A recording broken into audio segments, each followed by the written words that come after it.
জান্নাতের ঠিকানা মাঝে আমার জান্নাতের খাজানা মায়ের মতো এত আপন আর কোথাও পাবি না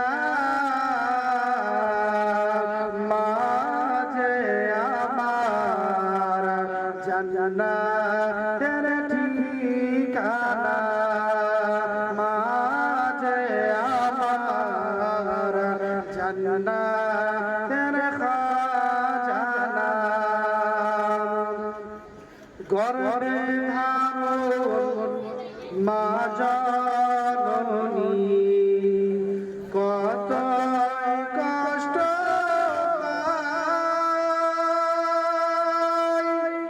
পাঞ্জে চিড়ে যায় মায়ের প্রসবের সময় পাঞ্জে চিড়ে যায় মায়ের প্রসবের সময় গর্বে ধারণ মা জননী কত কষ্ট পায়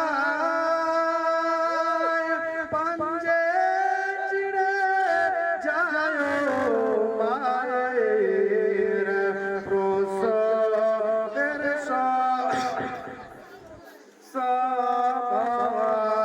পাঞ্জে চিড়ে যায় মায়ের প্রসবের সময় মুখ বুঝে সহ্য করে যায় হাজারো যন্ত্রণা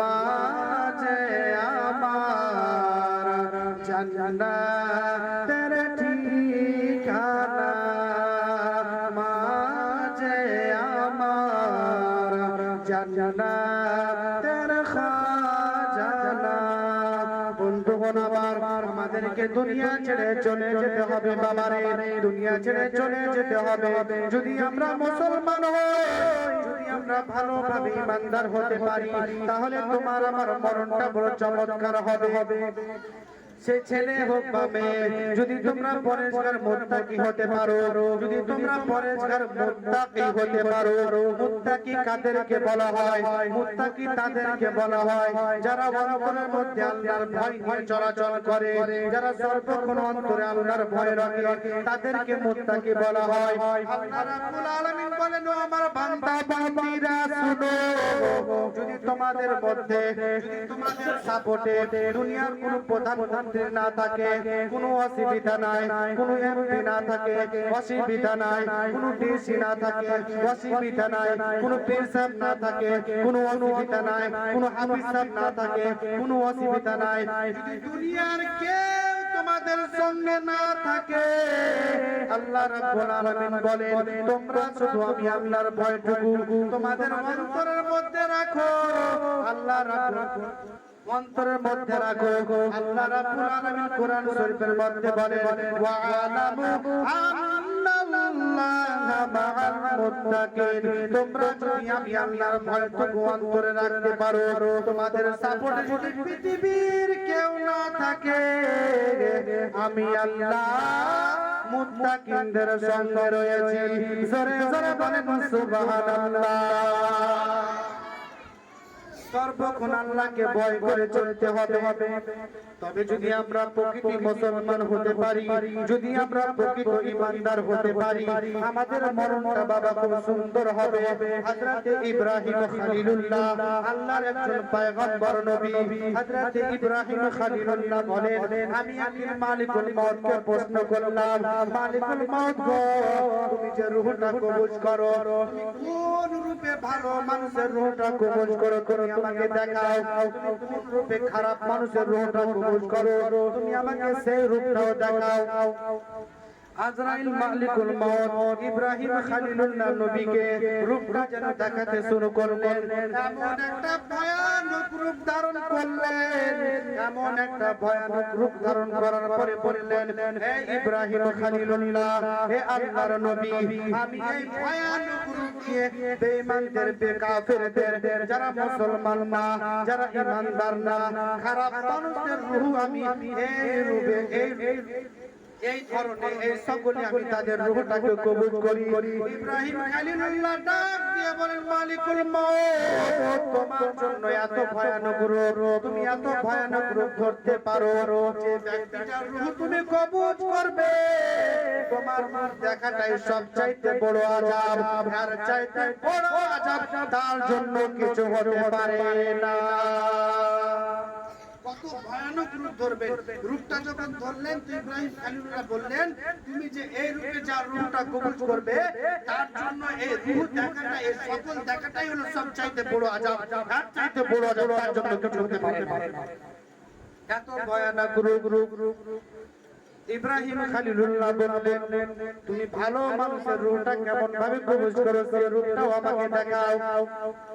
সেই রূপটাও যেন ধারণ করলেন, সুন্দর একটা যুবক, চুলগুলো যেন কালো কালো, গায়ের মধ্যে সাদা পোশাক, গা থেকে যেন মিশকে আম্বরের সুগন্ধ বের হচ্ছে, এত সুন্দর চেহারা দেখলে যেন মনটা শীতল হয়ে যায়। আজরাইল মালিকুল মউত ডাক দিয়ে বলে, নবী গো, আমি এই সুন্দর মায়াবী চেহারা নিয়ে আমি ঈমানদারের রূহটা কবুল করি। যখন আমি ঈমানদারের রূহটা কবুল করার জন্য যাই, তখন আমি সর্বপ্রথম তাদেরকে সালাম দিই, আসসালামু আলাইকুম। সালাম দেওয়ার পরে আমি তার কাছে যে বসি, তবে পায়ের দিকে বসি না, মাথার দিকে বসি। মাথার দিকে বসার পরে আমি তার কানে কানে বলি, আরে ঈমানদার মুসলমান, আমি তোমার রূহটা কবুল করার জন্য এসেছি, যদি তুমি অনুমতি দিতে আমি তোমার রূহটাকে নিয়ে যেতাম। ঈমানদার সেই মুহূর্তে ডাক দিয়া বলেন, আরে মালিকুল মউত, আর দেরি করো না, তাড়াতাড়ি আমার রূহটাকে তুমি নিয়ে যাও, কারণ আমার রূহটাকে তুমি তাড়াতাড়ি নিয়ে যাও, কারণ আমার মন শুধু ছটফট করতেছে, আমার মন শুধু ছটফট করছে আমার আল্লাহর মহান প্রভুর দিদারের জন্য। জোরে জোরে বলেন সুবহানাল্লাহ। বলে তাড়াতাড়ি আমাকে নিয়ে যাও, আমার মন ছটফট করছে আমার আল্লাহকে দেখার জন্য। তারপরে আজরাইল মালিকুল মউত ডাক দিয়ে বলে, আমি তারপরে ঈমানদারের মাথার মধ্যে হাত দিয়ে একটু আঁচড় দিই, এমন ভাবে মাথার মধ্যে আঁচড় দিই। বাবা একটা কথা খেয়াল রাখবেন, আমি মাঝে মাঝে করি, নিজে নিজে করলে তো বড় মজা অনুভব হয়, তুমি অন্য কেউ যদি করে আরো মনটা শীতল হয়ে যায়, চোখটা যেন বন্ধ হয়ে যায়, মনের মধ্যে যেন ঠান্ডা ঠান্ডা অনুভব হয়, চোখটা যেন ঘুম ঘুম হয়ে যায়। ঠিক মালিকুল মউত বলেন, আমি ঈমানদারের মাথার মধ্যে এমন ভাবে আচরণ দিই, এমন ভাবে চুরনি দিই, এমন ভাবে সুড়সুড়ি দিই, এই সুড়সুড়িটা দেওয়ার কারণে চোখটা বন্ধ হয়ে হয়ে আসবে, এমন ভাবে চোখটা বন্ধ হয়ে আসবে, সেই মুহূর্তে আমি ঈমানদারের রূহটা এমন ভাবে বের করে নিই, যেন ছোট বাচ্চার মতন মায়ের স্তন থেকে দুধ পান করতে করতে ঈমানদারটা ঘুমায়া যায়। জোরে জোরে বলেন সুবহানাল্লাহ। তবে শর্ত হলো মুসলমান হতে হবে, ঈমানদার হতে হবে। তখন আমি রূহটা নিয়ে এমন ভাবে ঘুমিয়ে যাই, যেমন ছোট বাচ্চা ঘুমিয়ে যায়। শুধুমাত্র তাই নয়, মালিকুল মউত ডাক দিয়ে বললেন, আমি যখন রূহটা বের করি, রূহটা বের করার পরে আমি কিন্তু যাই না, আবার আল্লাহর হুকুমে আর একটা ফেরেশতা আছে, যে ফেরেশতার বাড়ি হলো ইল্লিন থেকে আল্লাহ একটা ফেরেশতা পাঠায়, যার হাতের মধ্যে জান্নাতি পোশাক থাকবে, যার হাতের মধ্যে জান্নাতি কাপড় থাকবে, যার হাতের মধ্যে জান্নাতি আতরের বোতল থাকবে। একটা জিনিস একটা ফেরেশতা, ওই ফেরেশতার হাতের মধ্যে আল্লাহ এই দুইটা জিনিস দিয়ে আবার আমার কাছে পাঠিয়ে দেয়। ওই ইল্লিনের ফেরেশতা ডাক দিয়ে বলে, আমাকে যে আল্লাহ পাঠায়, আমি ঈমানদারের এমন এক জায়গায় যে বসি যেখানে কেউ ধারণাও করতে পারবে না। ইল্লিনের ফেরেশতাকে বলা হলো, তুমি ঈমানদারের এমন কোন জায়গাতে বসো যেখানে মানুষ ধারণাও করতে পারবে না?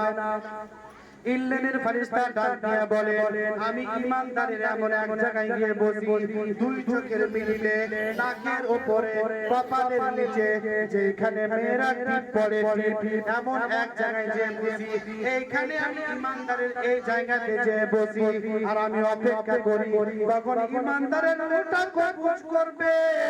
আর আমি রূহটাকে নেওয়ার পরে জান্নাতি কাপড় দিয়ে, জান্নাতি পোশাক দিয়ে, জান্নাতি খুশবু দিয়ে কত সুন্দর করে প্যান্ডেল করে আমি নিয়ে যাব। এই জন্য আমি এখানে বসে বসে ঈমানদারের অপেক্ষা করি। আজরাইল বলেন, আমি রূহটা কবজ করলাম। রূহটা কবজ করার পরে আমি সেই ফেরেশতাকে দিয়ে দিলাম।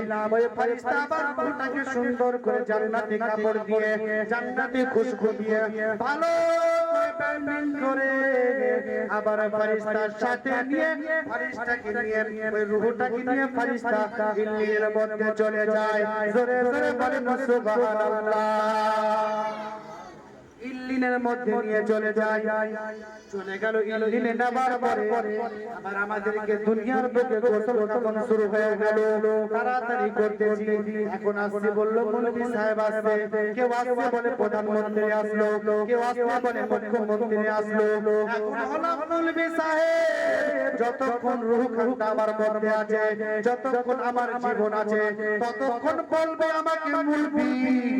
আর রূহটা বেরিয়ে গেলে বলবে না কেউ মৌলভী আসলো, মৌলভী চলে গেছে। বলবে লাশটাকে ধরো আর লাশটাকে দাফন কাফনের ব্যবস্থা করো। মৌলভী থেকে একটা নাম হয়ে গেল লয়া করে না তালি বর্ষা হয়ে গেল লাশ। চোখের পলকে তুমি হতে পারো লাশ, চিরতরে বন্ধ तुम्हारी निঃश्वास। बाबा बोलें ना बाबा, चोखेर पलके तुम होते पारो लाश, चिरतरे बंद होबे तुम्हारी निःश्वास। होबे आलम तुम्हारी नाम मस्जिदेर माइके, होबे आलम আজিমের নাম মসজিদের মাইকে। বাড়ি বাবা নাহি রে, বাড়ি নাই রে দুনিয়াতে, বাড়িওয়ালা নাই রে, বাড়ি নাই রে দুনিয়াতে।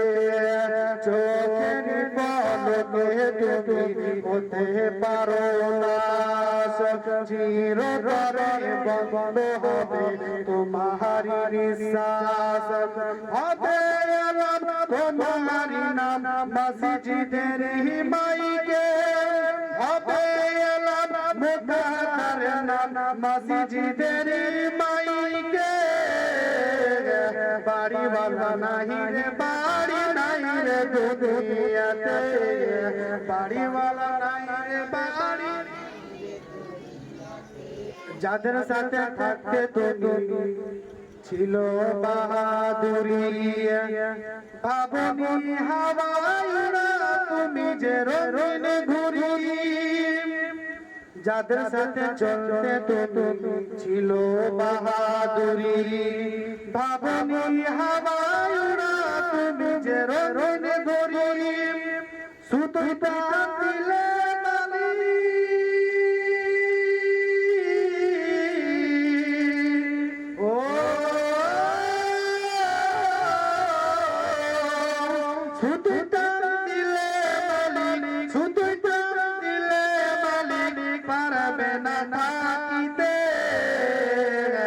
বাড়িওয়ালা নাহি রে, বাড়ি নাই রে দুনিয়াতে, বাড়িওয়ালা নাই রে, বাড়ি। আরো জোরে বলতে হবে, বাড়িওয়ালা নাই রে, বাড়ি, বাড়িওয়ালা নাই রে, বাড়ি। বাড়ি গাড়ি মিল ফ্যাক্টরি টাকার পাহাড়, বিলাসিতায় কেটেছে জনম কত অহংকার। অহংকার দেখায় কি দেখায় না বাবা? কতক্ষণ অহংকার, যখন আজরাইল আসবে অহংকারের কারণে তোমার গরম গরম তাজা রক্তগুলো সেকেন্ডেই পানির মতন শীতল হয়ে যাবে। বাড়ি গাড়ি মিল ফ্যাক্টরি টাকার পাহাড়, বিনা সীতায় কেটেছে জনম কত অহংকার। দামি কাপড় ছেড়ে হবে, দামি কাপড় ছেড়ে হবে সাদা কাফন পরিতে। বাড়িওয়ালা নাহি রে বাড়ি নাই রে দুনিয়াতে, বাড়িওয়ালা নাই রে বাড়ি, বাড়িওয়ালা নাই রে বাড়ি নাই রে দুনিয়াতে, বাড়িওয়ালা নাই রে বাড়ি নাই রে দুনিয়াতে।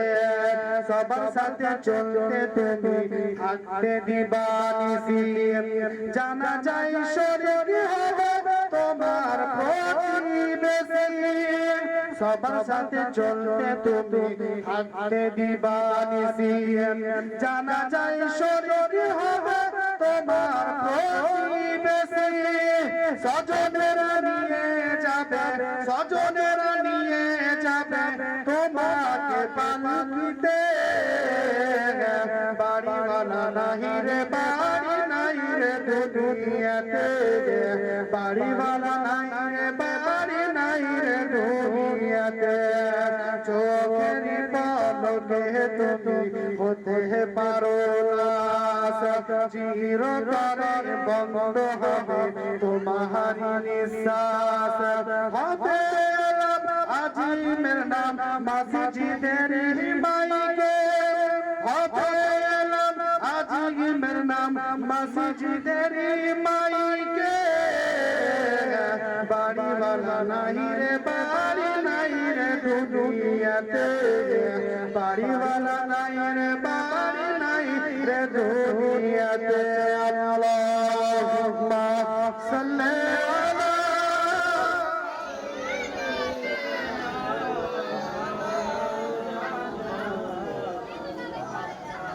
ওয়ালা আলে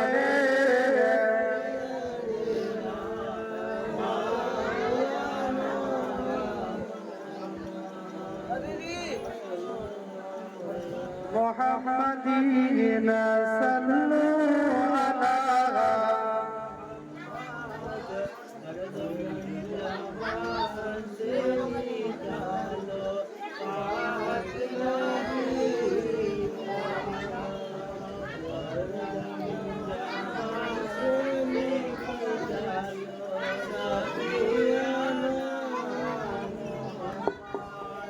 চিৎকার নয়, কথাবার্তা নয়, চুপচাপ আপন আপন কাজ করে যান। ওইদিকে ফারিস্তা নিয়ে চলে গেল ইলিয়া রুহুদাকে, এইদিকে শরীরের উপরে অত্যাচার শুরু হয়ে গেল। এমন ভাবে সুন্দর করে আদর যত্ন করে, বোধহয় এত সুন্দর করে আদর যত্ন করে গোসল দেয় না। নিজের বাস্তবায়নের ঘটনা বলি গো বাবা। আমি যখন বেরেলি শরীফের মধ্যে ছিলাম, একটা হিন্দু মহিলা ইসলাম গ্রহণ করেছেন, ইসলাম ধর্ম গ্রহণ করা হয়েছে। সে মাদ্রাসাতে এসে বাচ্চাকে মিষ্টি খাওয়াচ্ছিল। তাকে একটা হুজুর প্রশ্ন করলো, আরে মেয়ে তুমি যে ইসলাম গ্রহণ করেছো, তার খুশিতে তুমি প্রসাদ, তার খুশিতে তুমি মিষ্টি দিচ্ছ, কারণটা বুঝতে পারলাম না। তুমি হিন্দু থেকে কেন মুসলমান হলে? ওই মহিলাটা ডাক দিয়ে বলেন, মৌলভী সাহেব আমি দেখেছি, আমি শুনেছি, আমি দেখেছি মরার পরে এত সুন্দর যত্ন করে মুসলমানদের মধ্যে শেষ বিশেষ বিদায়টা দেওয়া হয়, অন্য কোনো ধর্মের মধ্যে দেওয়া হয় না। এত সুন্দর করে বাবা গোসল দেয় যেন কোন রকম আপনি ব্যথা না পান, নাকে যেন পানি না ঢুকে, কানে যেন পানি না ঢুকে। এই জন্য নাকের মধ্যে কানের মধ্যে তুলো ব্যবহার করে যেন আপনি কষ্ট না পান। সুন্দর করে ঘুরিয়ে আদর যত্ন করে আপনাকে গোসল করায়, আবার আদর যত্ন করে আপনাকে সুন্দর তিনটা রঙের কাফন পরায়। কবি বলে আম পাতায় জাম পাতায় কত পানি ঝরে, একদিন তোমায় আমায় গোসল দেবে বড়ই পাতার জলে। জোরে বলেন সুবহানাল্লাহ। আর একটা কবি বলেছেন, লাল বলো নীল বলো কত রঙের শাড়ি, একদিন তোমার গায়ে লাগবে সাদা রঙের শাড়ি। জোরে জোরে বলবেন সুবহানাল্লাহ। এদিকে বাবা কাফন দাফন হয়ে গেল। কাফন দাফন করে দেওয়ার পরে যখন মাটি দেওয়ার পরে মানুষ 40 কদম চলে যাবে, তারপরে দুইজন ফেরেশতা কবরের মধ্যে আসবে প্রশ্ন করার জন্য। সুন্দর করে প্রশ্ন করবে, যদি আপনি ঈমানদার হন তিনটা প্রশ্নের উত্তর দিয়ে দেবেন। প্রথম প্রশ্ন করা হবে রবের ব্যাপারে, তোমার সৃষ্টিকর্তাকে, তোমার রবকে। দ্বিতীয় প্রশ্ন করা হবে তোমার দিন কি। আবার আমার নবীকে সব করিলে কবরের মধ্যে হাজির করানো হবে। তারপরে প্রশ্ন করা হবে তুমি এই মানুষটার ব্যাপারে কি জানো। যদি তুমি নবীর প্রেমিক হও, যদি তুমি নবীকে মানো, যদি নবীর আশিক খাঁটি আশিক হও, তুমি উত্তর দিয়ে দেবে ইনি হলেন আমার জান, ইনি হলেন আমার প্রাণ, ইনি হলেন আমার ঈমান, তিনার নাম হলো রাহমাতাল লিল আলামিন। সরে বলেন সুবহানাল্লাহ। কিছুক্ষণ পরে যখন হিসাব কিতাব হয়ে যাবে, ঈমানদারের প্রশ্ন যখন হয়ে গেল, প্রশ্ন জবাব হয়ে যাওয়ার পরে ঈমানদার সুন্দর করে উত্তর দেবে, বেঈমান কিন্তু উত্তর দিতে পারবে না। বাবা তার আগে একটা কথা বলে দিয়ে যায়। একটা কথা পড়েছি, একটা সুতির কাপড়কে পানির মধ্যে ভিজিয়ে দেওয়ার পরে যদি কোনো ধারালো জিনিসের উপরে রাখানো হয়, যেমন বইয়ের কাছে কাটার উপরে যদি চাদরটাকে বিছিয়ে দেওয়া হয়, আবার যদি টান মারা হয় কাপড়টা বাবা আগের থেকে নতুন হয়ে যাবে। টানলে পরে নতুন হয়ে যাবে, নতুন হবে না। যদি একটা কাপড়কে ভিজিয়ে নেওয়ার পর যদি টান মারা হয়, পুরো কাপড়টা রেজা রেজা হয়ে যাবে। ঠিক তেমনি বেঈমানদের রূহে হুকুমত করবে। আল্লাহ রাব্বুল আলামিনের হাবিব রাহমাতুল লিল আলামিন নবী বলেন, যারা বেঈমানামাজি হয়ে বেঈমান হয়ে কবরে যাবে তাদেরকে আল্লাহ তিনটা শাস্তি দেবে। এক নাম্বার হলো কবরের মধ্যে জাহান্নামের আগুন দাউ দাউ করে জ্বলিয়ে দেওয়া হবে, দাউ দাউ করে জ্বলবে। আবার দুই নাম্বার শাস্তি হলো এমন ভাবে মাটি চাপা মারবে ডান পাশের হাড়গুলো বাম পাশের মধ্যে ঢুকে যাবে, বাম পাশের হাড়গুলো ডান পাশের মধ্যে ঢুকে যাবে। এমন ভাবে চিৎকার মারবে, আমার নবী বলেছেন মাটি দাবা দেওয়ার সময় মানুষ এমন ভাবে চিৎকার করে, সে চিৎকারের আওয়াজ যদি পৃথিবীর কোন ভালো মানুষের কানে লাগে, সে মানুষটার কান থেকে রক্ত বের হতে হতে ওই মানুষটাও দুনিয়া থেকে বিদায় হয়ে যাবে। দুই নাম্বার বাবা তার কবরের মধ্যে একটা বিরাট বড় সাপ দেওয়া হবে, যে সাপটা আগুনের মতন জ্বলবে, যে সাপের চোখ থেকে আগুনের গোলা বের হবে, যে সাপটা এত বিষাক্ত হবে যে আপনাকে দংশন করা মাত্রে আপনি পুরো কঙ্কালে পরিণত হয়ে যাবে, আপনার শরীরে কোনো রকম মাংস থাকবে না। আরে মুসলমান হাত জোর করে বলি শুধু আল্লাহর বিধান নবীর আদর্শ আল্লাহর আহকাম মেনে চলুন, তবে আমি আপনি খাঁটি বান্দা হতে পারবো, আপনার আবার সুন্দর হয়ে যাবে। বাবা শর্টকাটে আমি কথাটা নিয়ে যাই। ঈমানদারকে যখন হিসাব কিতাব হয়ে যাওয়ার পরে কবরের মধ্যে জান্নাতি বিছানা দিয়ে দেওয়া হবে, জান্নাতি বিছানা বিছিয়ে দেওয়ার পর ঈমানদারকে শুইয়ে দেওয়া হবে। ঈমানদার শুবে, শোয়ার পরে বাবা একটা কথা মনে রাখবেন, আপনি যতই ভালো বিছানার মধ্যে ঘুমান, ঘুমানোর সাথে সাথে ঘুম আসবে না, বাম কাঁধ আপনাকে করতে হবে। ঠিক ঈমানদারও তারপরে ডান কাঁধ বাম কাঁধ করবে, যেমনই ডান কাঁধের দিকে মুখ করে থাকবে দেখবে মাটি ফেলে যেন একটা আলো বেরিয়ে আসছে, ওই আলোকে প্রশ্ন করবে, আলো রে তুই কে, কোথা থেকে আসছিস? ওই আলো জবান আল্লাহ খুলে দিবে, ওই আলো থেকে আওয়াজ আসবে, আরে ঈমানদার তুমি আমাকে চিনতে পারছো না, আমি হলাম তোমার দুনিয়ার সবচেয়ে কামল। জোরে বলেন সুবহানাল্লাহ। এরপর ঈমানদার ঘুমিয়ে যাবে, কিয়ামত হবে, তারপরে উঠবে। বাবা আমি আর বক্তব্য লম্বা করলাম না, আমি খুতবার পরে পরে আয়াতে কারিমা তিলাওয়াত করেছি কুল্লু নাফসিন যায়কাতুল মাউত প্রত্যেক জানদার ব্যক্তিকে মওতের স্বাদ গ্রহণ করতে হবে কেউ দুনিয়াতে থাকবে না সবাইকে দুনিয়া ছেড়ে একদিন চলে যেতে হবে এই জন্য মুসলমান বারবার একটাই কথা রিকোয়েস্ট করতে চাই যতদিন জীবনে বাঁচবেন গো বাবা পাঁচওয়াক্ত নামাজ পড়ার চেষ্টা করবেন মা বোনদেরকে বলবো মা বোনরা আমার তোমরাও পাঁচওয়াক্ত নামাজ পড়িও তোমরাও পর্দা করিও আর ছেলেদেরকে বলবো বাবারে তোমরাও ভালোভাবে চলিও হালাল হারাম পেহচান করে চলো যতটুকু বললাম যতটুকু আল্লাহ বলালো বলার মাধ্যমে যতটুকু কথা বলালো যেন আল্লাহ আমাদের সবাইকে আমল করার তৌফিক দান করে সকলে বলি আমিন বলার মাধ্যমে ভুল ত্রুটি আল্লাহ এবং আল্লাহর রাসূলের কাছে আপনাদেরকে সাক্ষী করে আমি তওবা করছি তওবা আস্তাগফিরুল্লাহ রাব্বি মিন কুল্লি যামবি ওয়া